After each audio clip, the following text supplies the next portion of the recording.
आनंद। ठीक है, चलो अपना टॉपिक है बिल्स ऑफ एक्सचेंज पार्ट 2। बराबर है। अपन बात करते हैं अब टाइप्स ऑफ बिल। बिल कितने प्रकार के होते हैं? तो भैया क्या मतलब आपका पूछने का? तो भैया मेरा मतलब है कि अकाउंटिंग के पॉइंट ऑफ व्यू से हम बिल को कितनी कैटेगरी में क्लासिफाई कर सकते हैं। Number 1 bills receivable, number 2 bills payable. ठीक है। On the basis of place, स्थान के आधार पर, तो स्थान के आधार पर बिल, इनलैंड बिल, देसी बिल और फॉरेन बिल। तो जब बिल से रिलेटेड दोनों पार्टीज एक ही कंट्री में रहती है, एक ही करेंसी में डील करती है, तो उनके बीच में जो बिल ड्रॉ किया था वो कहलाता है इनलैंड। ठीक। एक पार्टी किसी अदर कंट्री में रहती है और दूसरी पार्टी किसी अदर कंट्री में रहती है, तो उनके बीच जो बिल ड्रॉ किया जाता है वो कहलाता है foreign bill. Foreign bill 3 copy में ड्राफ्ट किया जाता है। फॉरेन बिल ड्राफ्टेड इन ट्रिप्लिकेट कॉपीज। बाकी सारे बिल की, इनलैंड बिल की सिंगल कॉपी होती है, लेकिन फॉरेन बिल 3 कॉपीज में ड्राफ्ट किया जाता है। Number 3 on the basis of payment. तो भैया बिल का पेमेंट कब होगा? ठीक है। Number 1 term bill, number 2 bill on demand. Term bill के अंतर्गत हम बिल्स में स्पेसिफिकली क्लियर कर देते हैं कि ये बिल का पेमेंट इतने समय बाद, इतनी अवधि बाद, इस टाइम के बाद किया जाएगा। 15 डेज, 1 मंथ, 2 मंथ। क्लियर है ना? तो अपन काउंटिंग कर लेते हैं, उसमें 3 डेज ग्रेस पीरियड ऐड करते हैं और जो डेट आती है वो मैच्योरिटी डेट आ जाती है। क्लियर? तो वो हो गया टर्म बिल। और सेकंड बिल अपन ने बात करी बिल ऑन डिमांड। इसके अंतर्गत एक्सेप्टर का कहना है कि जब मांगोगे जब पेमेंट कर दूंगा। तो बिल ड्रा करते समय हमने बिल का टाइटल लिखा था बिल ऑन डिमांड। यहां पे टर्म डिसाइड नहीं है। जिस दिन बिल के होल्डर को फंड रिक्वायर्ड होगा, राइटर को फंड रिक्वायर्ड होगा, उसको जरूरत होगी, वो बिल लेके एक्सेप्टर के पास जाएगा। एक्सेप्टर को सेम डे पेमेंट करना पड़ेगा। यहां टर्म डिसाइड नहीं है। जिस दिन डिमांड उस दिन पेमेंट। क्लियर? नंबर पर 4th on the basis of object. इस बिल को ड्रा करने के बीच में आपका उद्देश्य क्या है, ऑब्जेक्ट क्या है? Number 1 trade bill, number 2 bills for mutual accommodation. Trade bill, bills for mutual accommodation. Trade bill मतलब हमारे बीच में कोई डील थी, कोई लेन देन था, उसका पेमेंट करने का एक पार्टी दूसरी पार्टी से कमिट कर रही है। अब वो डील कुछ भी हो सकती है। मैंने मटेरियल सेल करा था, उसके पैसे लेना है। मैंने कोई सर्विस प्रोवाइड करी थी क्लाइंट को, उसके पैसे लेना है। या मैंने कोई फंड उसको उधार दिया था, वो पेमेंट मेरे को लेना है। कुल मिला के हमारे बीच में जो उद्देश्य था, एक व्यवसायिक डील थी, बिजनेस डील थी, ट्रेड। तो हमारा ऑब्जेक्ट था ट्रेड। वो जो अमाउंट लेना उसके लिए बिल ड्रा करना है, तो वो हो गया ट्रेड बिल। ठीक है। बिल्स फॉर म्यूचुअल अकोमोडेशन का मीनिंग होता है कि एक दूसरे की मदद के लिए हम एक दूसरे के ऊपर बिल ड्रा करते हैं। मान लो मेरे को फंड रिक्वायर्ड है, मैं अपने फ्रेंड के पास गया, मैंने कहा पैसे हो तो दे 2 महीने के लिए, फॉर 2 मंथ। उन्होंने कहा रजनीश पैसे तो नहीं है, पर एक काम करते हैं, तेरी मार्केट में बैंक में बहुत अच्छी रेपुटेशन है। मैंने कहा है, तो तू मेरे ऊपर एक बिल ड्रा कर, मैं उसको एक्सेप्ट करके रिटर्न कर दूंगा तेरे को, और तू उस बिल को अपने बैंक से डिस्काउंटेड करा लेना। तो 2 महीने का डिस्काउंटिंग चार्जेस इंटरेस्ट जरूर लग जाएगा, लेकिन फंड का तेरे पास अरेंजमेंट हो जाएगा। मैंने कहा ठीक है, बात तो बढ़िया। तो मैंने एक बिल ड्रा करा, उसने एक्सेप्ट करा, मेरे को रिटर्न करा। वो बिल मैंने मेरी बैंक से डिस्काउंटेड करा लिया, कुछ डिस्काउंटिंग चार्जेस माइनस होगा और फंड मेरे हाथ में आ गया। अब जब उस बिल की मैच्योरिटी डेट आएगी तो बैंक वाले वो बिल का पेमेंट लेने मेरे फ्रेंड के पास जाएंगे, क्योंकि एक्सेप्टर वो है, बिल पे एक्सेप्टेंस उसने दी है। तो वो सेम डे या एक दिन पहले मेरे पास आके मेरे से फंड ले जाएगा, क्योंकि 2 महीने बाद मेरे पास फंड का अरेंजमेंट हो चुका होगा। मैं उसको पेमेंट कर दूंगा, मैच्योरिटी डेट पे बैंक वालों को पेमेंट कर देगा। हाँ, यदि मैंने अगर पेमेंट नहीं करा तो फिर वो पेमेंट उसको करना पड़ेगा, या बैंक हम दोनों के अगेंस्ट या दोनों में से किसी के पास से भी अपने फंड की रिकवरी कर सकती है। बैंक को हम दोनों के अगेंस्ट राइट्स रहेगा, चूंकि एक्सेप्टेंस उसकी है तो पहले तो बैंक उसके पास जाएगी। यदि वो पेमेंट नहीं करता है तो फिर बैंक मेरे पास है, और यदि हम दोनों ही पेमेंट करने में कैपेबल नहीं है तो बैंक कोर्ट में केस फाइल हम दोनों के अगेंस्ट कर सकती है। हम दोनों से या दोनों में से किसी एक से भी अमाउंट की रिकवरी कर सकती है। बैंक को दोनों के अगेंस्ट राइट्स है। ठीक है, कभी कभी ऐसा भी होता है कि फंड उसको भी रिक्वायर्ड है, फंड मेरे को भी रिक्वायर्ड है। मेरे को 2 लाख रुपए चाहिए, उसको 1 लाख रुपए चाहिए, तो मैंने उसके ऊपर 3 लाख रुपए का एक बिल ड्रा करा। हमारा जो फंड रिक्वायर्ड है उसका रेशियो 2:1। मैंने 3 लाख रुपीस का एक बिल ड्रा करा, सामने वाले ने एक्सेप्ट करके मेरे को रिटर्न कर दिया। मैंने उस बिल को अपने बैंक से डिस्काउंटिंग चार्जेस डिस्काउंटेड करा लिया, और जो फंड मेरे पास आया उसमें से 1/3 अमाउंट मैंने उसको दे दिया, क्योंकि 1/3 फंड उसको रिक्वायर्ड था, 2/3 मेरे को रिक्वायर्ड था। ठीक है, तो अब उसका भी काम हो गया और मेरा भी काम हो गया। और वो जो डिस्काउंटिंग चार्जेस लगे वो हम दोनों मिलके 2:1 के रेशो में बियर करेंगे। जब उस बिल की मैच्योरिटी डेट आएगी, चूंकि एक्सेप्ट मेरे फ्रेंड ने करा है तो पूरे 3 लाख का पेमेंट मेरे फ्रेंड को बैंक को करना पड़ेगा। लेकिन डेफिनेटली वो उसकी मैच्योरिटी डेट के दिन या एक दिन पहले मेरे से 2/3 अमाउंट ले लेगा, 2 लाख, और 1 लाख को अपने पास से मिलाएगा और 3 लाख का पेमेंट तो बैंक को कर देगा। तो हमने जो बिल आपस में ड्रा करा एक दूसरे के ऊपर, उसके पीछे कोई बिजनेस डील नहीं थी, बिजनेस हमारा ऑब्जेक्ट नहीं था। हम एक दूसरे की मदद के लिए वो बिल ड्रा कर रहे थे, तो वो बिल कहलाता है bills for mutual accommodation. Clear?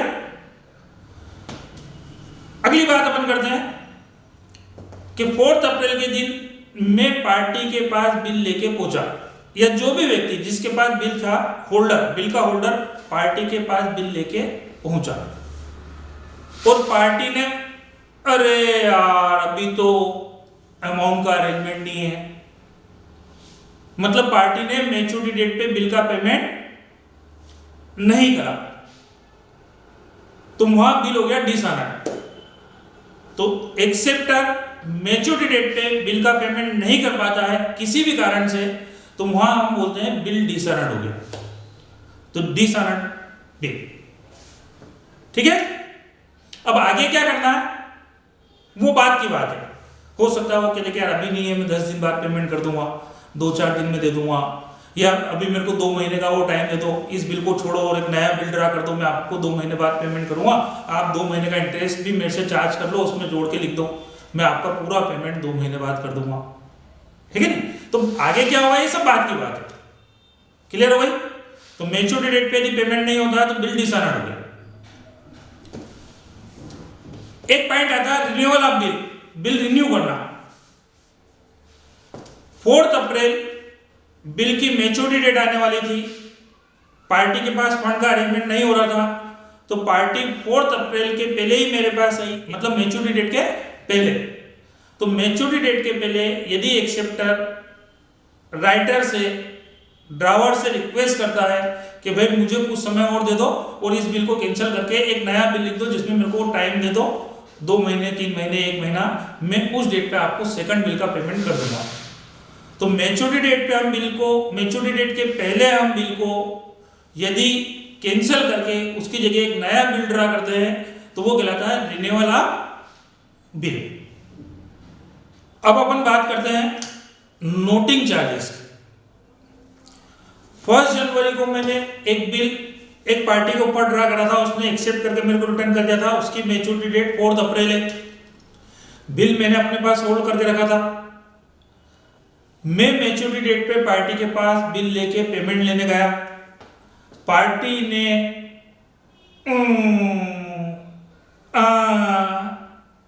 करी, मतलब बिल का पेमेंट उसने मैच्योरिटी डेट पे नहीं करा। मतलब बिल हो गया डिसऑनर्ड, ठीक है। तो मैच्योरिटी डेट पे एक्सेप्टर यदि बिल का पेमेंट नहीं करता तो बिल डिसऑनर्ड हो जाता है। तो अब क्या, तो मुझे ऐसा लगता है कि यार मामला डिस्प्यूट वाला है और ये पेमेंट नहीं करेगा टाइमली, अपने को कोर्ट तक जाना पड़ेगा। तो मैं उस बिल को लेके नोटरी के पास गया। नोटरी मतलब आप सब समझते होंगे, लॉ द्वारा अपॉइंटेड एक ऐसा पर्सन जो किसी भी प्रकार के डॉक्यूमेंट वगैरह बनाता है, एफिडेविट वगैरह बनाता है, उसमें अपने सील ठप्पे लगा देता है कि हाँ ये चीजें क्लियर है, ठीक है ना। तो मैं नोटरी के पास वो बिल लेके गया, नोटरी को बिल दिया कि भैया ये पेमेंट पार्टी नहीं कर रही है। नोटरी ने वो बिल लिया और वो एक्सेप्टर के पास बिल लेके गया कि भैया आज की तारीख में मैच्योरिटी डेट हो गई, पेमेंट कर दो। यदि पार्टी उसको पेमेंट कर देती है तो वो पेमेंट लाके मेरे को दे देगा। डेफिनेटली पार्टी के पास फंड का अरेंजमेंट नहीं, पार्टी ने पेमेंट नहीं करा, तो नोटरी उसको कुछ नहीं बोलेगा। नोटरी आके सील ठप्पे लगा के मेरे को दे देगा कि भैया हाँ आज हम पार्टी के पास पेमेंट के लिए गए थे और उसने पेमेंट नहीं करा, ताकि यदि मैं कोर्ट में इस मामले को लेके जाता हूं तो वो एज ए एविडेंस काम करेगा कि भैया वो बिल नोटिंग हो गया, ठीक है ना। नहीं तो कभी कभी पार्टी पलट सकती है, यार ये पैसे लेने ही नहीं आए थे, मैं तो पैसे लेके बैठा हुआ था, है ना। तो 4 पॉइंट ध्यान से सुनना। नोटिंग कराना कंपलसरी नहीं है, ऑप्शनल है, कराना हो तो कराओ, नहीं तो कोई प्रॉब्लम नहीं। आपको लगता है कि मामला सुलझ जाएगा, 2-4 दिन में पेमेंट आ जाएगा, तो नोटिंग कराना कोई कंपलसरी, ठीक है, ऑप्शनल है, लेकिन करवाना बेनिफिशियल है। यदि मामला बाद में डिस्प्यूट वाला होता है और कोर्ट तक गए तो नोटिंग करा लेना चाहिए। नोटरी को नोटिंग चार्जेस का पेमेंट कौन करेगा, तो बिल का होल्डर, और नोटिंग चार्जेस बियर कौन करेगा, तो एक्सेप्टर। क्लियर। अब इसमें अपन आगे बढ़ते हैं, मैच्योरिटी डेट का कैलकुलेशन कैसे करें।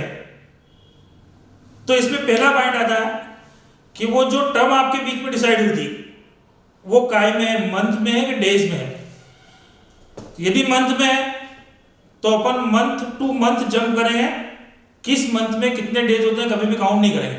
मैंने 1 जनवरी को एक बिल ड्रा करा, टर्म्स डिसाइड हो गई थी 3 मंथ, तो 1 जनवरी से 1 फरवरी, 1 मार्च, 1 अप्रैल, 3 डेज ग्रेस पीरियड ऐड करेंगे 4 अप्रैल। 4 अप्रैल उसकी मैच्योरिटी डेट होगी। अब जनवरी 30 का था कि 31 का था कि 28 का था, इससे कोई फर्क नहीं पड़ता। 4 अप्रैल इसकी मैच्योरिटी डेट होगी, बराबर है। मैंने एक बिल ड्रा करा था 30 डेज के लिए। कितने दिन के लिए, टर्म डिसाइड थी 30 डेज, और वो बिल ड्रा करा था मैंने 1 फरवरी। 1 फरवरी को एक बिल ड्रा करा 30 डेज। तो बात यहां आती है कि बात अब दिन की हुई है तो एक एक दिन काउंट करेंगे। तो 1 फरवरी से 30 डेज अपन काउंट करेंगे।